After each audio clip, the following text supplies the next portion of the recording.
The idea of a persona is credited to sociologist Irving Goffman, who wrote in his book Presentation of Self in Everyday Life that people take on a variety of personas or put on theater masks in their day-to-day lives depending on the situation. A leadership persona is essentially an archetype or a style that captures how a leader naturally behaves, communicates, and influences others.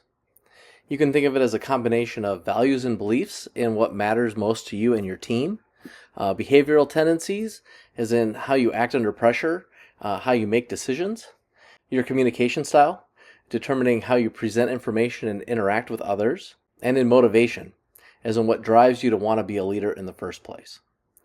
By defining a leadership persona, you can actually gain clarity on how you want to show up to your team or your organization, which behaviors and strategies align with your strengths, how to build consistency and trust by being aware of your impact on others as well.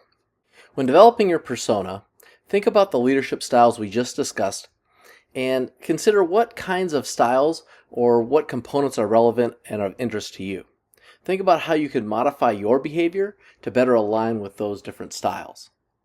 Perhaps you want to be seen as a visionary leader who has great empathy and will try to operate relatively hands-off from the team. Those are all likely incompatible with each other, but you do you. You'll learn to adapt and sort of change as you go.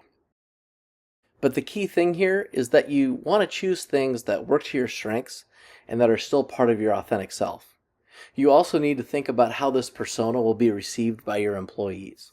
I'll give you another example from my leadership journey. When I was in my early 20s and I had just started in my first role as a manager, I was reading a lot of books about Steve Jobs. Now, this was before the iPod and the iPhone, so Jobs was not well known outside of the Apple fan base, which I was deeply into at the time. Since he hadn't turned Apple around yet, he was mostly known as a driving micromanager who was overbearing and obnoxious. But when I was reading all these books about him, I didn't see any of that. I only saw the results he was getting, and I was super impressed by the success he had as a young 20-something executive. So I built my entire persona in his image, even if it wasn't at all close to my authentic self. I thought people would see me as a visionary, someone who was passionate, intelligent, and had extremely high standards. I thought this would make me effective. I actually even started wearing black turtlenecks and blue jeans. No joke. I even bought some New Balance tennies.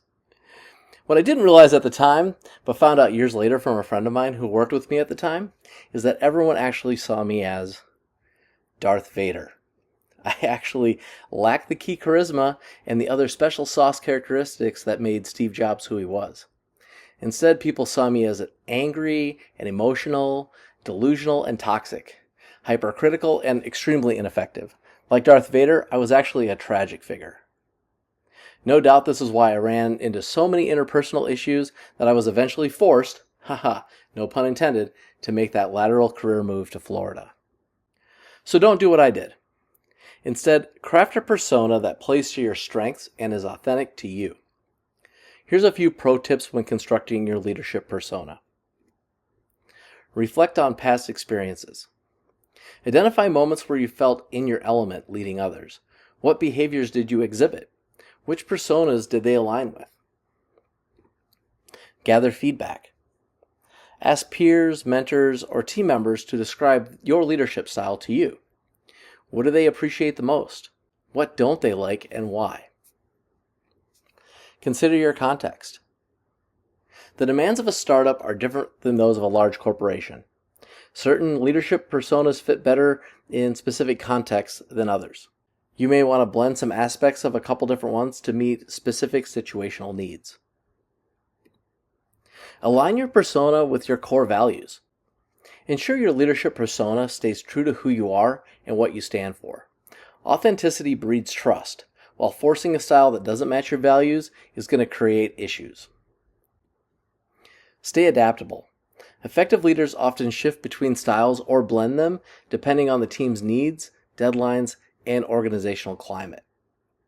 In the next lesson, we're going to talk a little bit more about emotional intelligence and how to develop good emotional intelligence skills. Then we'll take what we've learned about leadership styles, personas, and emotional intelligence, and put it all together to construct our own personal leadership persona in Assignment 4.